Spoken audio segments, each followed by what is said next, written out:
everybody, and welcome to my kitchen. Today I'm sharing 5 cheap and easy meal ideas.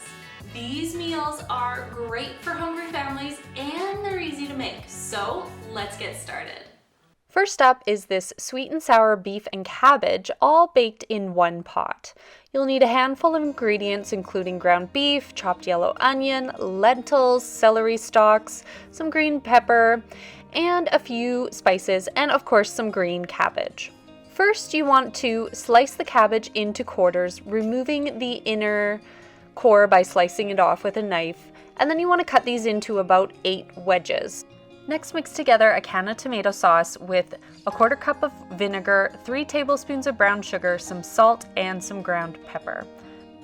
Add the ground beef and onions to a large pot over medium-high heat and cook until that beef has browned. Drain any excess grease from the pot, and I just like to swish around a piece of paper towel to help absorb that excess grease. Now you can add 1 cup of lentils to the pot, chopped celery, and 1 cup of green bell pepper. Add the garlic powder, rolled oats or breadcrumbs, some salt, and some ground pepper. Go ahead and mix that all together. Now you're going to add this ground beef cabbage to the bottom of an oven-safe dish, and you're going to spread it into a single layer. Then you're going to assemble all of those cabbage wedges. I used about 6, and you're going to arrange them on top of the pot. You're going to pour the sauce over top, and then you just want to drizzle and season the cabbage with some olive oil and some salt and pepper. You can cover this with some foil, and then you're going to bake it for 60 to 75 minutes or until that cabbage is tender when it's poked with a fork. Dish up that cabbage and the ground beef mixture onto a plate and go ahead and serve. It's easy to just cut it up as is with a knife and fork. This recipe is inexpensive, healthy, and filling, and it can be served on its own or with a side of rice. Next up is chili garlic pizza bread, and for this recipe you will need some garlic toast, onion, chili, bell pepper, mushrooms, diced tomato, and mozzarella cheese and Parmesan cheese. First, you're going to cook the onion with a bit of oil in a frying pan over medium-high heat until that onion turns a little bit translucent. Then you can add the canned chili, along with some canned mushrooms, and some chopped bell pepper. You want to cook this for about 3 to 5 minutes, stirring often until those veggies are nice and tender.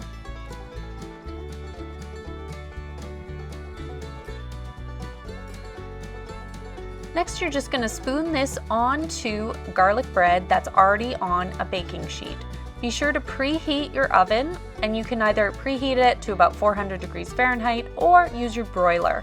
You're going to sprinkle this mixture on top of the garlic toast and then add the Parmesan and mozzarella cheese.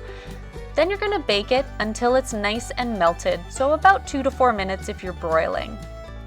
Then you can go ahead and slice and serve. This chili garlic pizza bread is easy, cheap, and fast. There's really not a lot of fuss here. Next up is a sheet pan chicken and sweet potato recipe. This recipe uses affordable chicken legs, some spices, onion, garlic, and some sweet potatoes. In a large bowl, you can mix together the olive oil, dried thyme, salt, and pepper. Now you're going to add the raw chicken drumsticks, and you want to just toss them and coat them so they're nice and even. Keep that leftover sauce because you're going to be using that for the veggies. Place all of those chicken legs in the center of the baking sheet, and you want to bake for 15 minutes at that 425 degrees Fahrenheit. Next, you can go ahead and peel and chop all of those potatoes, sweet potatoes, and you want to dice them into small cubes that are about the same size. They want to be small so that they will cook faster. Now you can add those back to that oil that you saved from the chicken, and you're going to chop some onion as well. These can be a little bit bigger than the sweet potato, just some nice big chunks, and those are going to be baked along with the sweet potato as well. So you can add those and some garlic into the bowl, and you want to toss this with those spices and that oil. Once that chicken is cooked for 15 minutes, you can just spread this along the sides of the chicken. try and smooth it out, and then go ahead and bake for 45 minutes or until the chicken is fully cooked and all those veggies are tender when they're poked with a fork. I served our recipe with a little bit of rice, and I assembled it with the veggies on the side as well as the drumsticks and a little bit of soy sauce. Next up is 1 pot ground pork with noodles. This recipe uses ground pork, some diced tomatoes, kidney beans, a little pizza sauce, some bell pepper, a few spices, some egg noodles, salt, and pepper. First, you're going to add the ground pork to a large pot with a bit of cooking oil, and you want to cook over that medium-high heat until that pork has browned. Now you can add some diced tomatoes, some canned kidney beans, some water, pizza sauce, chopped green bell pepper, onion powder, chili powder, and then you want to mix all of that together. Then you're going to add in the egg noodles and mix those in as well. Now you want to bring this to a boil and let it simmer until those egg noodles are cooked al dente. Sprinkle with some Parmesan cheese, scoop into bowls, serve, and enjoy. Next up is a beef and rice casserole. This recipe uses ground beef, some onion, celery, shredded carrots, a cream of mushroom soup, milk, water, some rice, and grated Parmesan cheese.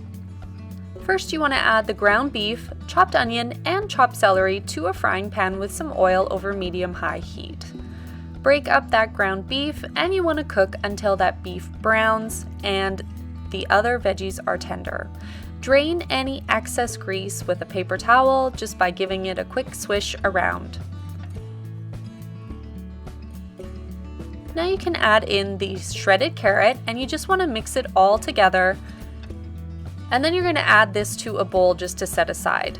Now you can add that cream of mushroom soup, some milk, water, and the uncooked rice to the frying pan.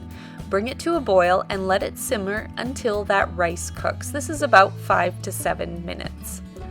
Then you're going to add just a little bit of oil to a casserole dish and pour half of that creamy rice mixture into the bottom of the dish. Then add half of the ground beef mixture and spread that out. Top with a little bit of Parmesan cheese, and then add the rest of the creamy rice mixture, followed by the ground beef mixture. Spread that out and sprinkle with more Parmesan cheese. This is going to be covered and baked for about 20 minutes, and then uncovered and baked again for 10 more minutes. It might not be the most photographic meal, but it certainly is comforting and delicious. I hope you enjoyed this video. You can grab all of these recipes and a free meal plan with shopping list on my website, andyan.com/MP2. Thanks for watching.